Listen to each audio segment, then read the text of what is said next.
evening. Good evening. Again, welcome to another episode of Creation with Akia, where we are on a roll. We're talking about money, your psychology around money, how to manage your money, how to grow wealth. We're talking about that topic for this next month, and I'm inviting on some experts in the field that know so much about money and can tell you how to make your money, keep your money, protect your money, grow your money. This is what we're talking about because my work, I have found that people have so much trauma around money that they cannot manage their money properly. So, my guest tonight is none other than Che Willis. He is doing a podcast about getting your money together, creating wealth with the journey of money. And we are on a journey to wealth tonight. And without further ado, I want to bring on Mr. Che Willis himself to tell you about money, his favorite topic. And we are going to nerd out tonight around the topic of building wealth and money. Yes, Welcome, Che. Nakia, thank you so much for having me. I am honored. I am Yeah. honored so much. I appreciate it. Okay. And Che, before we get started, tell us a little bit about yourself. How did you get started on this journey with money? Man, so I'm gonna try to make this as short as possible. I grew up in a small town outside of Philadelphia called Ardmore, Pennsylvania. Um, I didn't come from a lot of money. We were rich in love, I'd say. Um, and I learned quickly from the high school that I went to. I went to Laura Marion High School. I don't know if you heard of it, a kid, but school Kobe Bryant. We went to school together, and where I lived, and then where I went to school, a lot of the kids had money where I went to school, but where I lived, we didn't have a lot of money. So I saw the difference in when I came home versus when I went to school, and I'm like, okay, well, I would like to be wealthy one day and drive whatever car I want, pull up to a mansion like I see a lot of my other ethnicities doing. And I want to do that one day. I just didn't know exactly how to do it. And then once I got into corporate America, I found out about investing. I found out about customer service and some of those things that are going to help me build wealth. And we'll get into that later. But customer service and wealth building, saving money, budgeting, running the P&L and different things like that were huge in my journey to building wealth. So I'll stop All there. right. So you mentioned P&L. So for people that don't know what P&L mean, could you just explain to them what you mean It's, by it's, P&L? it's just a profit and loss statement. Mhm. For a corporation, those are huge to find out where you are in your finances. A P&L for somebody's home would be a budget. So once I learned about budgeting, which is to me is the foundation to wealth building, because if you have control over your money, then you'll be able to save, spend, invest, and all of those things. And that's going to be the foundation that's going to get you to where you want to go. The problem is it's not sexy. Budgeting is not sexy. However, if you do it properly, it will yield sexy results. I love that. It will yield sexy results. I was talking to a former guest. You know her. We fondly call her Auntie Shaky, Mhm. and she said the same thing that you're saying is that a major corporation, you think about Amazon, Walmart, Apple, all these big, huge corporations, like you said, they have a P&L, they have a budget Mhm. that they follow, they account for every single penny, they know where everything is going, and Mhm. that's what make them into these billion-dollar, multi-billion-dollar, trillion-dollar companies. Yep. And just by having your eyes on that's the first foundation. So that's the first brick or the cornerstone to any foundation to build wealth, Correct. based on what you're saying, right? Absolutely. Yeah. And the way I got started in budgeting was I wanted to buy my first house. So first, let me go back. When I was 14 years old, I knew that I wanted to buy a car. So I'm like, okay, well, if I want to buy a car, I'm going to have to save up for it. So I started working when I was 14. So I would save a little bit of my checks. I would spend some of the money, go to, restaurants, stuff like that, like any teenager would do. Then I got the car when I was 16. And then when I was graduating college, I said, okay, well, in 2 years, I want to buy a house. I didn't know exactly how, but I knew that I bought my first car. So now I know that I need to save money towards the down payment. I don't know exactly how much the down payment is going to be, but I know I need to save. So I need to budget my money. And then it kind of just went on from there. So once I started knocking down these small goals, which was the car, which was $500, and then the down payment for the house, which was a few $1,000s back way back then. It gave me that belief that if you believe, you plan, and then you execute on those things, then you can have pretty much whatever you want. Okay. So the question is this for me. Yeah. At 14, you Yes. realize I want a car. Yes. You were able to figure out at the age of 14 that if I put away this amount of money, so you kind of had an end goal in mind. My Correct. car is going to cost about this much, and you had an end goal in mind. And if I save up this amount over a couple of years, I will have my car. Correct. So it took a bit of discipline and a bit of planning to do Yes. so. Yes. And you did the same thing. You bought your house, I'm assuming, Hmm. after college, Yep. which is still a very young person. Yeah. Because coming out of college, what are you, like 24, 22, 24, I was 25, 21 coming out, and then I bought it when I was 21? yep And you bought your house when you were how old? 23.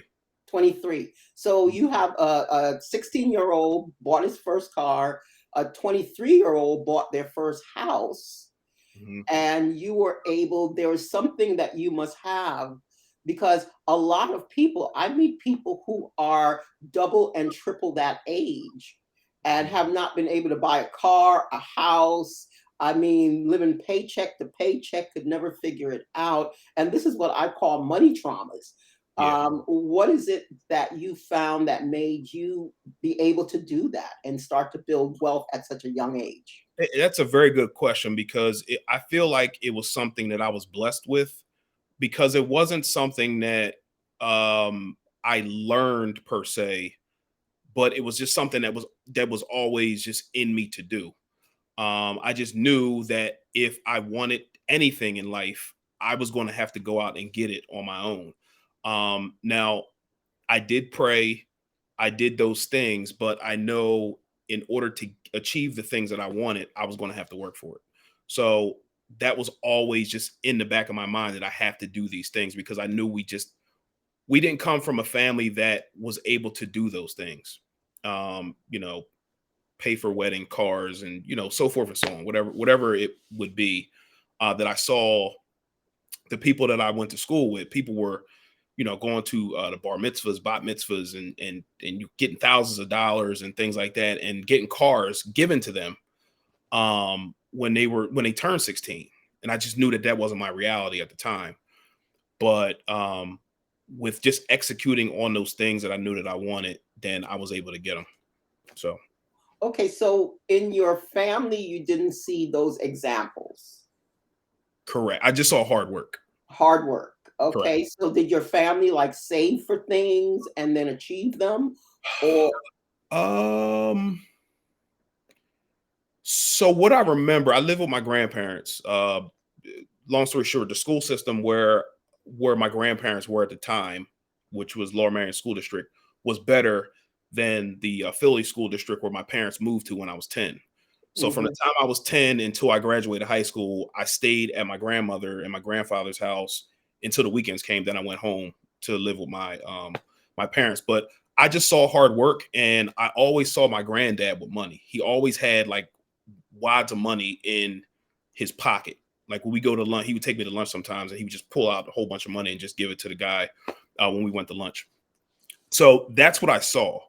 But I know probably just like everybody else, growing up around my age, I'm 44 now, that money was never really talked about in the house because when you ask for certain things that you might have wanted, then the answer would probably be no, or we don't have it right now, which is fine because I turned out okay. But I know that when I talk to different people, that's their story, and I think that's the trauma around money is don't ask because we don't have it, and that might be passed down. So now they might be saying it to their kids as well. because that's what was told to them. So when money's not talked about, then you don't learn about 401ks and different investment vehicles that you can get into when you become an adult, because that wasn't talked about when you were a kid. All you know is, nah, we don't have it, or we might be living paycheck to paychecks, or that abundance is not in your house at the time. So Okay. yeah. So so so I'm looking to see where your motivation was. So was it like you said you were in school with more affluent students, a more affluent student body, Yep. and being around that, was it that you saw the possibility that if they're affluent, I could be also affluent one day also? Was that part of your thinking why you So did this at such a young age? yeah, so the thinking was is again, I knew that if what I wanted, what I saw from the affluent students, I knew that I had to go get it. A car wasn't going to be given to me. Hmm. Um, I got student loans when I went to school, probably just like a lot of other people. College wasn't going to be given to me. Down payment for a house wasn't going to be given to me. So if I know that, I know that I have to work to get whatever I want. So I think, to answer your question, that was the motivation. If I want it, then I know I have to go get it. Okay. And so by this exposure, Mhm. because like what might be different, I think, with yourself versus like say someone who might have went to the Philly school district that Mhm. you didn't go to because you lived with your grandparents instead, Sure. and you went to this other school district. Did your grandparents own their home or were they renting? No, they did. Yeah, they They own their own home. their home. So you were with a family, your family, they own their own home, and you went to a school district where you saw affluence around you. Correct. And so you being in that environment, you kind of soaked it in that this is a possibility for me to have these things Yeah, because and you had an exposure to it. correct. And I don't think at the time that was in the forefront of my mind as far as like my grandparents owning their house, because I didn't know. We never really again, we never talked about it. But I know that we lived in an apartment. My parents and we lived in an apartment until I was 10. And then when I turned 10, they bought their first house in Philly. So that was my first introduction to home ownership, if that makes sense. So um yeah. And I do think that makes a difference. My mom bought her house when I was 10. Hmm. Um, and she lives in New York, so the house is valued like close to like $2 million now because it's New Yeah. York real estate. Same house. 50 years ago, that house was like what, like maybe 30 grand. 50, this was 50 years ago, but now because of it's New York City, you know, and that's what properties go for there. Yeah. Yeah, I mean, she maintains the building well, but that pride of home ownership, I think in my entire life, because of that experience Hmm. of living in your own home, and we're from the Caribbean, Hmm. so in Brooklyn, where I lived, all the people around me were homeowners. Okay. So I grew up in this environment. That's why I say sometimes it's also your environment. I grew For up in sure. this environment where it was just normal and natural that when you grow up, you're going to own your own. It was like a given. You're going to own your own home. It's like an unwritten law. Yeah. So by the time I was 30 something, and it's interesting because I think when I bought my house, my oldest daughter was also 10. Okay. Right? So I bought my own house and we owned the home for quite some while for a while. And I Mhm. think my renting history was maybe out of my entire life, I might have rented for possibly 7 or 8 years out of my entire life. The Okay. rest of the stuff was we lived in homes that we owned. So that was like a very big, you know, almost like to be successful in life, you own your own property. Yeah. That was one of the benchmarks of success. So I know that you say you have a son. He's Mhm. 12 years old. Yep. He's grown up in his own home his entire life. Yep. That his parents own their home, And so you're setting different examples for him around money and wealth. Yes.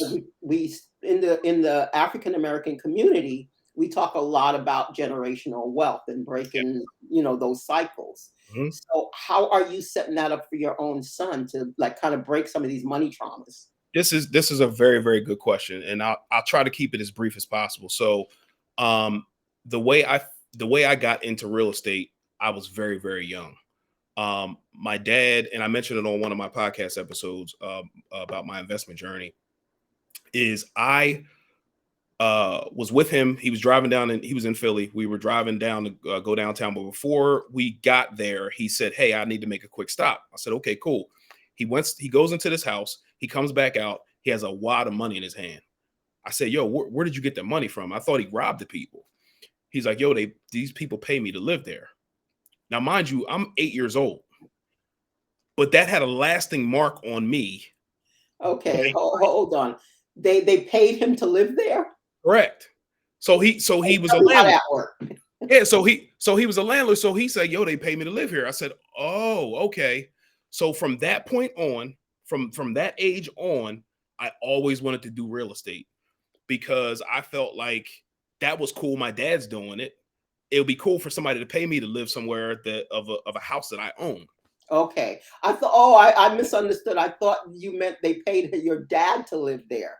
They were paying him because they lived in his house. Okay. Correct, correct, correct. Yeah, I'm sorry. Gotcha, Sorry I gotcha. wasn't clear. I thought he Yeah. walked in and they gave him some money because he lived there. I'm like, okay, how did that one work out? Nah, he was a landlord. So that always had a lasting effect on me. So I figured in my head, once the pandemic happened, it forced everybody to slow down and assess what they were doing. So it forced me to look at finances. It forced me to look at my investments, my portfolio, and things like that. And I always wanted to give my son everything that I didn't have. But I'm like, okay, well, if we have investments, we have stocks, we have um, real estate. If we're going to leave these things to him, how is he going to know how to handle it if we're not talking to him about money? So I took it upon myself to make sure that we talk about money often, at least once a month. Right now, with him and two of his cousins and a friend of his from church, and now another MMU's son. I'm not going to say their name, but we're now a part of something where I send them 5 questions and revolving around investing, mindset, millionaire, being a millionaire, and different things of that nature. They answer the question, they send them back to me. Once they send them back to me, I send them a Zoom link. So that following month, we get on a Zoom call and we discuss the questions. The purpose of that is to get them in that mindset of investing. So if they get it when they're 10, 11, 12 years old, 13 years old, and then they get into the workforce or they own their own business, they're going to know what to do with money. They're already going to have that mindset. So Mhm. the reason I did that is because it was boring. I saw it in him. It was boring for him to discuss it one on one with me at the age that he was at. So I figured if I included his cousins and anybody else who were looking to get involved, then it would be a little bit more interactive. Everybody would be more engaged. So I've been doing that now probably the last 2 years, I'll say. Wow. With yeah, and it's on. And if you go to my Instagram, then you'll see like pictures and stuff like that. I don't broadcast it often, but sometimes I will put it on Instagram and just show, hey, it's not as hard as you think. I'll even post the questions too. It's not as hard as you think, but if I got to where I am by accident, I'm saying accident because I got in the car with my dad that day, and I found out about real estate by accident. Then if we give them purposeful information, where can they go? Hmm. Moon. Well, the other thing that I have to commend you as a father, as a black man in the society that we're behind, I'd say behind the eight ball when it comes to wealth and wealth building. Um, for you to take your son, and I'm assuming are these all boys or Yeah, they're mixed all boys and boys. girls? They're They're all boys. all boys, which is very, very commendable. Thank you. So they're seeing that they have these opportunities. that Mhm. they wouldn't ordinarily be exposed to or be aware of Correct. because you're teaching them. Mhm. So my question is this, are they starting to invest or with supervision of their families or are they just theoretical or they're Yes. actually doing it? Okay. So here's the deal. So with my son, from the money from or the profits from the real estate that I get, I take a few dollars and then I put it into his investment account through Fidelity. Now, what I did was, say about 2 years, about a year ago, year and a half ago, I started one for his cousins and my niece as well. So I told them, if you get on these calls and you answer the questions, then you can invest the 25 bucks wherever you want it to go. So my thought process is if they make the mistakes now with money that they're not, earning, um, then it'll be easier for them once they get out there and they start investing on their own. So yes, they have a few hundred bucks in there, some more than others based on what they invested in. But I wanted to get them again into that mindset. So yes, they do have investment accounts. They have accounts now. A year later, I just got them started. His cousins now, their parents are investing for them the 25 bucks per month when they get on these calls. That's really wonderful. So they understand compounding interest. Hmm. They understand the growth of their money over time. Correct. And Dividends. based on the age that they're starting, do they have the point where they feel I will become a millionaire if I keep going at this rate? Do they kind So, of have so we that understanding? so no, because sometimes life gets in the way. So I'm just Mhm. completely honest, and sometimes they miss the classes. But what I started doing just actually a few months ago, because I'm doing this, I don't really know everything, but I'm starting to show them their portfolio. I'm starting to show them my portfolio, so then they can say, okay, well, you have all this here, but how did I get that? I invested every month. I'm doing it every month religiously, and these are the gains that I have now because of that. So if you invest now and you keep investing, by the time you get to my age, you're going to be out of here. And that's one of the things that we talk about. We have a saying right before we do it, talking about I will be a millionaire someday soon. Investing is one of the tools that I'll use to help me get there. I thank God that He gives me the power to get wealth. And when I become a millionaire, I will help others with the information that I have. So that's some of the things that I'm instilling in them at an early age, so it'll become second nature once they hit their millionaire status or wherever they're trying to go.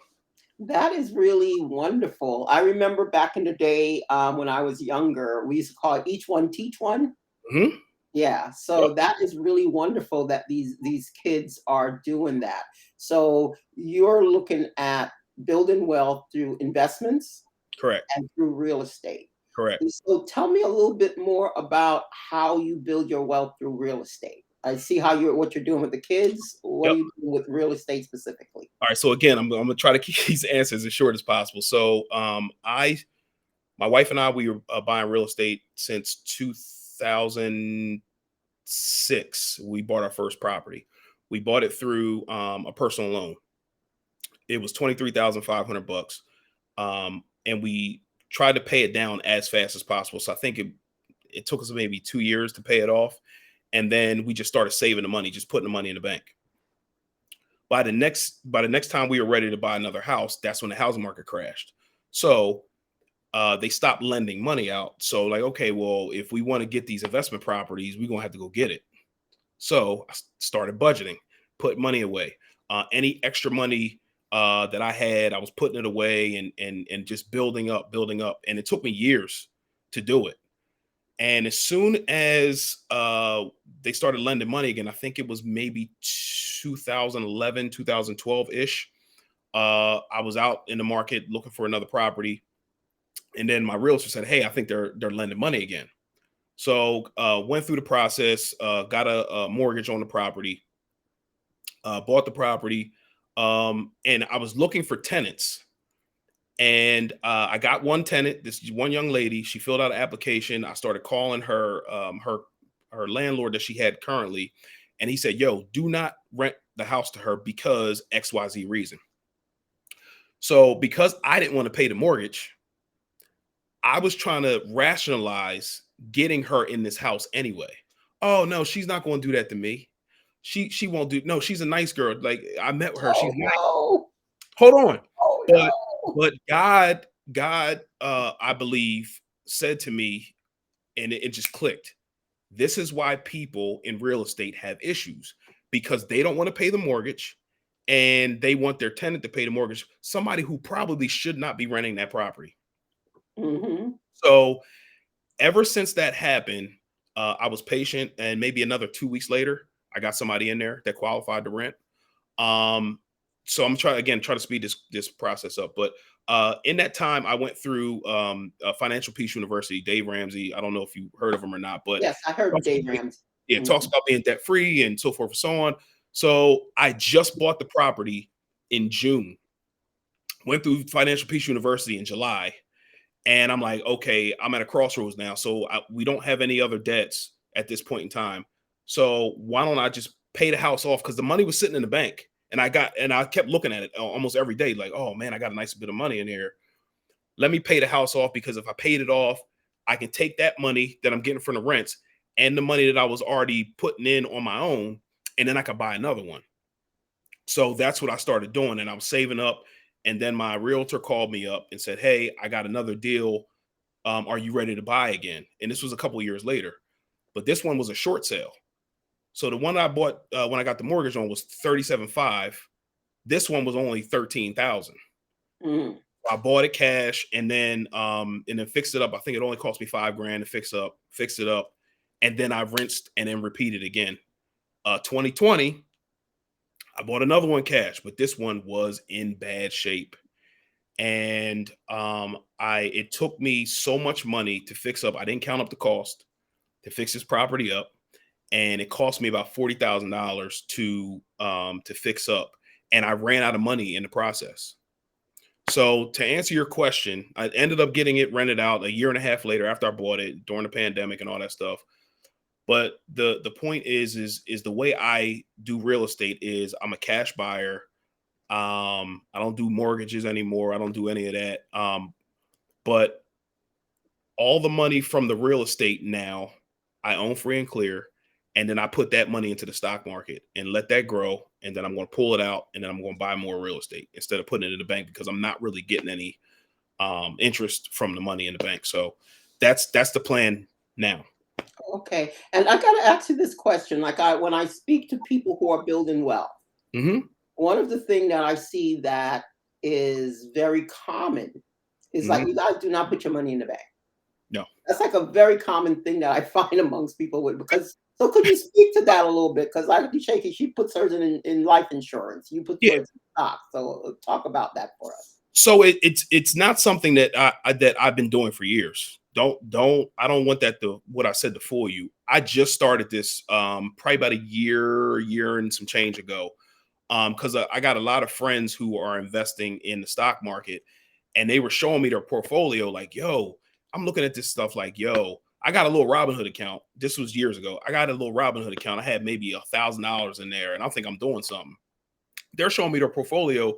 They got 30, $40,000, and then I'm like, how are you doing this? And then again, it clicked for me just having conversations with them. Instead of putting the money in the bank where I'm not really getting any interest off of that money, why don't I put it in the stock market? They've done well. They've picked good stocks and they've done well. So why don't I do the same thing? And I've been doing it ever since, and I'm doing well now in that regard. Is really a very, very good tip.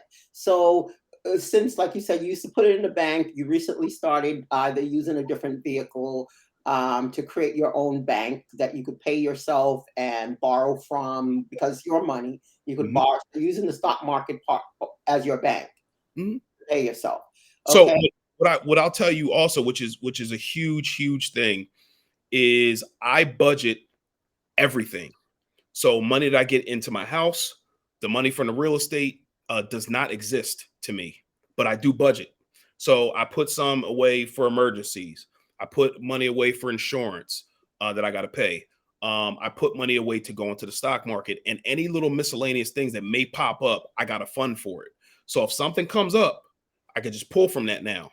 I didn't always have that, but just going through Financial Peace University and the things that taught me to always plan for rainy days, because something will come up at some point in time, and you gotta be ready for those things. And I think where we might go wrong is we don't plan for those things, and then we use credit cards, and then we can't pay them back, and then we have a mountain of debt because we can't pay it back. So a lot of those little decisions have compounding effects.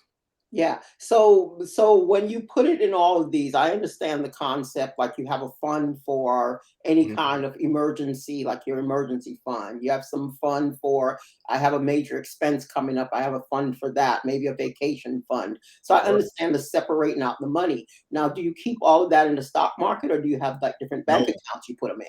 no. So I have a certain fund for stocks that goes into, so as soon as I get the rent money, a certain amount of money goes into the stock market. Then the rest of it goes into an account where I can get it easily, just in case I have something come up. I can pay my contractor very fast and not have Okay, it. so these are like different bank accounts, or there's some Right. other form of account. Yeah. No, they're different bank accounts. And Okay, the, good. I'm sorry. so you basically like, okay, so we talk about being a corporation. Mhm. So these different accounts is like your operating costs. Correct. Basically, that's what you use the bank for. Not to save the money to grow the money there, but these are my operating costs. Money. Correct. And you're not trying to get rich off of this money. If you have a rainy day fund, you're not trying to get rich off the rainy day fund. Hmm.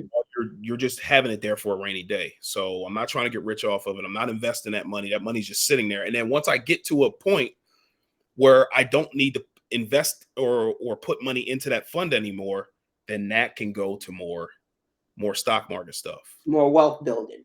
Correct. Got you. Absolutely. So when you teach your son and you're teaching these other young men, Mhm. are they also separating out their money into what they need? Do they understand that concept, or is just that they're taking the 25 and investing it, or they're splitting it up? No, they're just taking the 25 and investing it. That's Okay. it's specifically for that. Okay. Yep. So are you going to also teach them about, because this is one of the things when I started separating out my money, it's like I always had money. Yeah. If I didn't separate out the money, I never had money. Yeah. It's like it just went. Oh yeah. That's But the that's the minute way I it started works. saying, okay, this money got to go over here, this money got to go over here, and this money got to go over there, it's like Yeah. I always had it. Yeah. No, that's the way that works. But yes, eventually, yes, we will talk about like hardcore budgeting and things of that nature, but they're not really making money yet. Hmm. So it's not something that's like top of mind for that. I want to get them into the investment mindset and just having the mindset to build wealth. And how do they feel? Like, how do they feel about themselves? You said you've been working with them about 2 years. What have you noticed that have changed with these young men? So I'm gonna tell you something, kid. I was super super discouraged, just like you starting anything new, and I'm going over these things with them and talking to them about investing every month, and my here was my hope. My hope is that they would get the information and then they would get excited about seeing the growth of their money. Then they would talk about it at home, and then it would be a conversation in their house when those conversations were not happening when I was growing up. So let's start something new, and then that'll be a conversation in your house. So long story short, about a year later, I start sending them their portfolio. I start texting it to them, like if they had a good day in the market, I would send it to them and their mother and their stepdad as well, and they would see what they had. If one was up, well, why was my account up? Why was my account down? And once we had the a meeting one day, they asked, "Yo, how many shares of this do I have?" That's when it clicked. And then their mother came to me and said something about it when that never happened before. So it that was an eye opener to me to persevere and keep going, because it was like I was running uphill. It was crazy. I felt like I wasn't breaking through until that moment happened. Mm. So this is one of the things that I know because I've done a lot of teaching throughout my life, whether it's college or workshops and what have you. And one of the things that I know that get a student excited is when they see the practical application of what you just taught them. So Hmm. they have to like see it. It had to become tangible because Yeah. otherwise, especially they're young, they're not really handling money. It's abstract to them at that point. Mhm.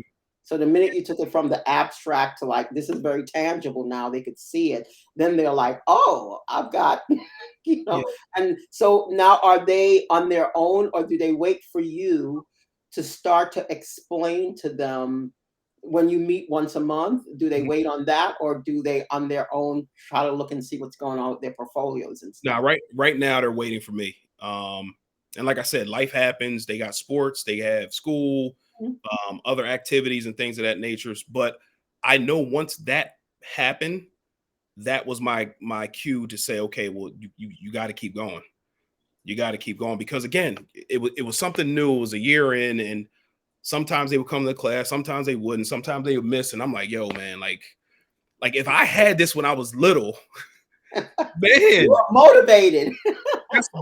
but that was me, and that's one thing that I battle with because I think I'm so money conscious because I didn't have a lot of money growing up, but my son doesn't have those issues. So trying to motivate him and his cousins because they might not have the same issues that their parents had.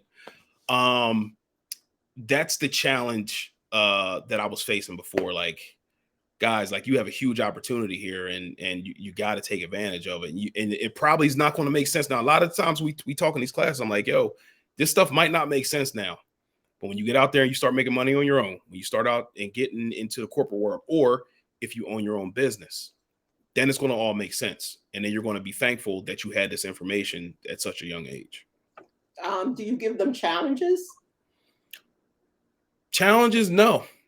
Oh, it'll I'm, be I'm, interesting. I welcome feedback too. It'll So be interesting to give them a challenge. You know, they're young, young males, they're competitive. It'll be interesting to give them a challenge, to come up with some kind of challenge for them, like a little competitive challenge. And, whoever does this and execute this well, maybe a first, second, third prize. I'm not sure how many kids are in the group. yeah, Um, a little competition and a challenge at that age gives them that little bit of spark because there's playing sports. But what are they learning about sports? I feel is that you have a one in a millionth chance of being the best of the best. You might be the best in your little area, but then you get into a bigger pond. There's a whole bunch of people way better than you, for sure. and so I think that is the aspiration, especially for young black males. They're given this aspiration: you're going to be an entertainer or an athlete, and there's not a lot of push to get them to know you could build wealth in so many other ways. That's a whole lot easier and a lot more lucrative For sure. without having to put your body on the line or your talent on the line For and sure. be Just use rejected for your that. mind. Yeah, you could just Exactly. yeah, And you could write your own ticket. correct. So the fact that you're doing that, I commend you for Thank you. doing that. And I hope this is something that grows and really catches on. Or maybe I'm not sure if you're planning on putting together a program to help other families with the same format. But as a teacher, I just look at it. They're young. I would give them some challenges and make it a little bit more competitive. Okay. Yeah, Yeah, that I that, appreciate the that feedback. way, because they're young boys and they want to compete. Yeah, They're already doing that through sports. So what if it's like a money game or something that they got to compete now yeah, around their money. And, you do this to a certain extent, you get a prize, and your prize might be, instead of you getting $25 in the pot, you're going to put $100 in the pot for you for your next set of investments. So it may, or maybe the parents all put together and, now you got $500 if you got five. Everybody, yeah. whoever wins gets this. And, the people like, man, his portfolio is really doing good. I got to catch up. And that, Exactly. yeah, No, so exactly. it may be one of those things that, give them a little bit of challenging and competition. Yeah, So that will give them that kind of spark, like, man, I want to win next time. absolutely. And I think one of my major goals in this obviously was to get them exposure to investing mindset, so forth. But it was more so to change their dynamic from the inside out. Meaning Mm-hmm. that they get the information, they talk about it in their house. Then it becomes a thing in their house and they talk about it. Also, hey, you see this guy's portfolio. Um, maybe instead of asking for those toys, those Jordans, those whatever that you're going to grow out of, why don't you ask for Microsoft? Why don't you ask for Roblox or whatever the thing is that you want to invest in? Why Or don't you maybe ask? invest in the Jordans. The company that makes the Jordans, invest in that, Yeah, yeah, and not exactly. whoever makes it. Yeah. So it was more so to get the entire family in that mindset because again, it not something that was really talked about growing up. So if we get them going and then the family starts seeing, hey, well, they have stocks. Well, maybe my grandkids can have stocks. Maybe my nieces and nephews can have stocks. Why don't I open up a 529 for them so they can go to school for free? Or, just different things that were never really thought of. But now that we're doing things on purpose, then it can spread like wildfire throughout the whole family and not just in this small group. Well, what I feel that you're doing, this is the actual start of building generational wealth. Yeah. It seems like it starts out slow. It seems like nothing is going. But one of the things that I know, especially from all the years of teaching, everything starts out slow. It looks like nothing's happening, and then boom, there's this exponential growth all of a sudden. You see Yeah. it in the stock market. You see in other places that it looks like nothing's happening, and for no reason, you can't even explain why. It's something just clicks in, and it's exponential. So Right. I feel that what you're doing, um, looking back, you're at the 2-year mark. What's going to happen when you get to the 5-year mark? Or by the time you get to the 10-year mark with these young men, they're already in their jobs, in their careers, or in their businesses. Mhm. And they will know what to do. Correct. Yeah. And, Um, that's the one again, one of the keys is that's what I want out of this whole thing because when I came into the corporate world, I didn't know anything about a 401k. So what did I do? I took all my money, didn't invest at all because I'm like, nah, I don't need that. I want all my money. I mhm. just again, it just I was just thinking I was ignorant. I didn't know. So just trying to get them in that mindset so they have a fighting chance out here.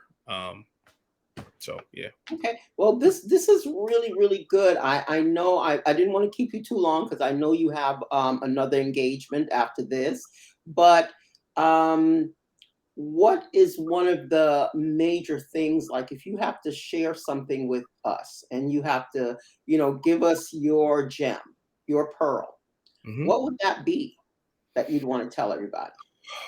One of my major things is again, in order for you to build wealth, you have to pay attention to where your money's going. If, like you said, you didn't have a plan for your money, so your money was going everywhere. I talked about a story on my last podcast episode of uh, my wife and I were just starting out. We were just starting our careers. We had went to a timeshare presentation, spent $3,000 on this timeshare, and we never used it. Why did that happen? Because we didn't have a plan for that money. I mean, and that was 15 years ago. So my thing is to pay attention to your money, which would be a major gem.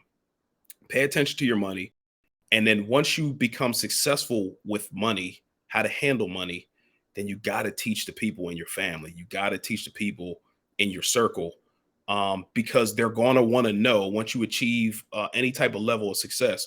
They're going to want to know how you did it once you achieve it. If they don't see you doing it along the way, once you achieve that thing, they're going to ask you, hey, yo, how did you do that? And for you to be able to explain how you did it is a major key as well. And especially in your house, because again, that wasn't taught to me. Budgeting wasn't taught to me. Building wealth wasn't necessarily taught to me in my home. Hard work was and love. But once I learned those things, I'm like, yo, the people in my family, we have to know this because I don't want to be the only one that's up.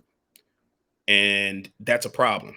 So if I'm teaching and showing everybody else how to do it, um, then everybody again has a fighting chance to build wealth as well. And on a scale of 1 to 10, the things that you've done, the things that you have achieved, on a scale of 1 to 10, how hard is it to do these things? it's not as hard as you think. It's very, very easy, actually. It's so easy. Again, with something new, it's going to be difficult. And I talk about this all the time on my podcast. Anything you start is going to be difficult. You're going to want to give up. Um, uh, but you can't, because you've seen other people that have been successful doing these things. And if you haven't, there's people all over the world. I mean, they're in closer proximity than you probably think. But you have to be in search of how to do things different if you want different results. It's a must. You have to. But if you fight through, persevere through that difficult time, and just know that those good times are on the horizon, I have to keep going. Then it will eventually get easier and easier every month. Can I tell a quick story, please? Yes, Okay. please do. So, for the first 10 years of my wife and I's marriage, we did not combine our finances. And as a man, as the leader of my house, I'm still kicking myself to this day. We've been married for 18 years, back in August. And we've been able to do so much more together, um, than I can even imagine. We're working together. We're talking about finances. Um, um, and that was a huge thing for me. So, I'm that's another major gem too, to combine your finances with your spouse, because again, it's teaching your son, you're teaching your daughter, your kids how to handle money together. I think when we get married, oh, I handle my money one way, she handles her money another way. Let's just keep it separate because it's easy. When my wife and I started combining our finances, that was the worst time in my life. I will tell you that. It was hard. It was difficult because we were so used to doing our monies the way that we were doing it for however old we were, forever. But once we got, again, on the other side of that thing, we were able to buy things cash, cars, home projects, pools. We're about to pay our house off because we're working together, and we're really going to be building generational wealth at that point in time. Once we pay our house off, because that money can then go towards investments that we're, paying extra principal on, that we're, paying our mortgage, things of that nature. But the major point is that we were able to do that because we work together. So again, going to that hard part, we got together, we put our finances together, we got over that hump, and it actually took a couple of years, because we would leave the budget meetings pissed, mad. I'm telling you, that's a real thing. I'm just And okay, I've got to hold you a little bit longer now. no, no, go ahead. I'm here. Because because in certain other communities, Mhm. not in our communities as African Americans, I noticed we're very suspicious of each other, Sure, male and female. sure. Around, I don't want her to see what I got. Yes, what I got. He got all of that. I knew I grew up. I was married to someone where it wasn't until we were getting divorced that I found out how much he was actually making. Yeah. Okay, okay. So there seemed to be this thing like you keep yours, I keep mine, and that's like the big secret, even though you're married. Yeah, And in other cultures, I see that there is this combining. yeah, It's like a must. You don't. There's no point of you getting married because now it's like you have two companies that merge, but they never share books or anything. correct. So they don't really grow. So the Yeah, fact that you guys came to the realization we really can't grow and get where we want to without each other, because we're stronger if we combine these resources together than if we keep them separate, because we'll never really get to where we want to get to. So my question was like, why was it that way for you guys in the beginning? It was just two different values around money, or it was like, I just don't have that trust. I don't want to have somebody else see my stuff. Like, what was it? it goes back to being a kid. You never talk about money, so my stuff is my stuff, your stuff is your stuff. And if you never talk about money, then you don't know to combine things. You just don't know. So you do money the best way that you know how, just like your parents raised you the best way that they knew how, based off of what they had or the information that they had. So the information that I had was, I make a certain amount of money. All right, cool. Let's bust these bills down. I'll take the mortgage. You take the cable. You take the this, and you take the that, and so forth and so on. But in listening to podcasts and sermons and different ministers and so forth, they talked about combining their finances. And at first I'm like, yeah, whatever, okay, cool, I'm not doing that. But I was listening to something at some point in time, and it dawned on me that something's not right here.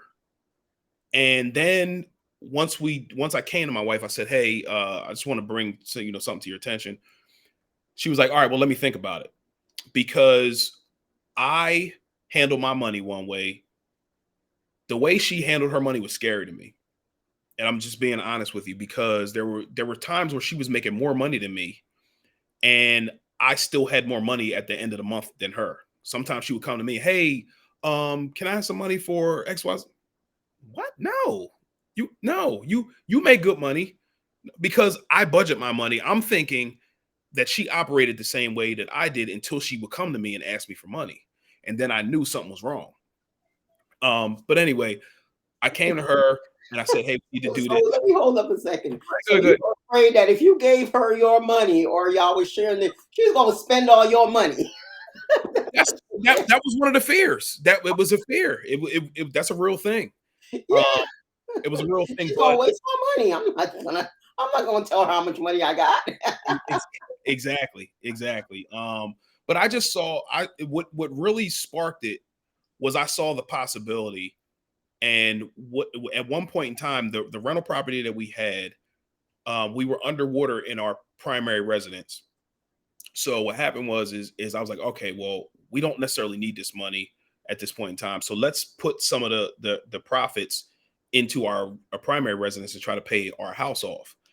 So then when we got to our new home, I was saying to myself, how much money do I need to pay our house off? And I'm like, that's not right. I shouldn't have to have this goal and this dream to build wealth and pay our house off myself, because at the time the house was it was a lot. And Yeah. So long story short, we got our finances together. We started working together. We were angrily masterminding together. We were working towards one goal as a team. And I'm happy to say that by by the end of this year, maybe a month or two after, we will have our house paid off, and we've been here since 2016. So that is a major thing for working together, especially if you have a plan, especially if you have a vision. Like you got to work past the difficult times, because again, like I said, we were pissed off leaving these budget meetings. Like sometimes we wouldn't talk for the rest of the night because we were upset, because I'm thinking to myself, like, how do you spend your money this way? Even especially when we first started. Mm-hmm. You need money for that, hair, nails, your regular spending money, this and that, and I only need a couple $100. I'm cool. Like I'm Mm-hmm. a minimalist. Because you're a But budgeter. Yeah. yeah, but that was scary to me the way she did that. But I felt in order for me to come to her and say, hey, this is what we need to do, I needed to make her as comfortable as possible to do it. And So, so like they talk about love languages. So your love language was security. If we save it, I would have. We will have this, and it'll be secure. We will have something solid. Her love language was like more gifting. Like I'm going to correct. gift myself, Right. gift others. This is how I show with generosity. Yes. So y'all had two different love languages. So how did y'all reconcile those two different love languages eventually? I had to realize that in order for her to to do what the vision that I had was, is I had to make her as comfortable as possible. And in doing Was it that, compromise? there was a huge compromise. Absolutely. Yeah, absolutely. But the major thing is that we're believers in God, and God provided where I thought that we were going to be in lack because of what she wanted to spend money on. Hmm. So So once was that's she able to see that you could have these like luxuries, creature comforts, and not have lack. Because your thing was like, if I don't save this, there'll be lack. And she Yeah, was, yeah. I have lack if That I was don't for me. have these things. Yeah, that was for me. That wasn't for her. That was for me. Like I needed to see that, and God provided it. And then I started seeing it because I'm in sales, so I get commissions and different things of that nature. So, he would provide for me over and above the stuff that I wanted to pay extra on to reduce the principal and be able to give her the things that she wanted that will make her comfortable in doing this thing. Okay. So that's good. So you guys figured out, you got some of what you wanted, she what, and y'all compromised. And that's how Correct. y'all were able to resolve this issue. Was Correct. that there was a compromise. So looking back, like I said, I know you said you kick yourself for not doing it until 10 years in. Looking back, what would you tell someone getting married? Would Do you it now. tell them start Do it. Start now. at the beginning? Yeah. Get the uncomfortable, the tough conversations out of the way, because you married this person at the end of the day, so you trust them with being faithful to Your you. life, you're sleeping next to them. Yeah, your life and yeah, They all can that. do anything to you while you're Yeah. sleeping. So you obviously trust this person to have Yeah. children with them, but you're going to hide your money. Yeah. It's like so if you look at it like that, and also you have goals, you see other people talking about generational wealth, which I think is a huge buzzword nowadays, but going about how to do it, that's the thing. How do you do that? Mhm. Generational wealth, great. Yeah. How? Exactly. You start by working together, having a budget, which is the foundation, and then telling your money where to go. That's Mhm. what that's all a budget is. You're Yeah. just telling the money where to go. That's it. Mhm. It's complicated. So if you can start off doing that early, just think about where we could have been 18 years in if we'd have started 18 years ago. Mhm. We'd be out of here. Yeah. But it's like, okay, so think of it like exercising, right? If you think of a Correct. budget, exercising isn't the most sexiest thing in the world. It's repetitive. It's you're sweaty, you're smelly. So it's Yep. not sexy, but the results are sexy. So that's a There you budget. go. There Yeah. you go. There you go. There Thank you you go. so much, Shay. And tell us how they could reach out to you. How could people find you? And tell us a bit about your podcast, which you've mentioned a few Yeah. times. So my podcast is called Wealth is a Journey podcast. It's on YouTube. It's at CHE.Willis, WILLIS. It's the Wealth is a Journey podcast. I also, if you are a family member, need help budgeting, I help families live in paycheck to paycheck, live the life that they want to live through budgeting and investing. I am not a financial advisor at all. I'm just a guy who's really, really good at budgeting. I've helped families save thousands of dollars, pay down thousands of dollars in debt, just based off of the information and the knowledge that I have because I've been doing it for years. I actually just started charging for this service. It's not much at all. As a matter of fact, I work with families who are like, yo, you only charging this? Yeah, because I'm not trying to get rich off of it. I'm just charging for my time, basically. But you can go to wealthisajourney.com, www.wealthisajourney.com, if you have any budgeting needs, or if you just want to book a free discovery call to see if I can help you. All my podcast information is on there as well, and then I have a few t-shirts as well. But at the end of the day, I just want to help people grow. I've seen what it's done for me and my family. And again, I just want to help people. Again, I've been doing this budgeting thing for free for years. And again, if you go on my Instagram at Che.Willis, you'll see, if you scroll all the way down, I've been talking about budgeting for years. And I was doing it for free. And then I just actually just started charging because I'm getting a little busier. So tap in with me, man. Tap in. You will not be disappointed. Shay, thank you so much for coming out. And let me just hear. Oops, sorry. Yeah, so this was really something else. And I hope y'all got as many nuggets out of this as I received. really good. And when you get married, start early, start at the beginning, working together. You're in it together, so you might as well put your money together and grow together and build the wealth. Just don't let generational wealth become this buzzword. Teach your children, work with your spouse, and make sure that you're actually building this generational wealth and hitting those aspirations and dreams that you want to. And I want to thank Shay so much. All his information will be in the description box on this YouTube video. So that will be there to share it. And I just want to thank Shay so much for coming out, because this was really a conversation that was so needed. And I'll see y'all on the next time with Creation with Akia. Thank you all so much.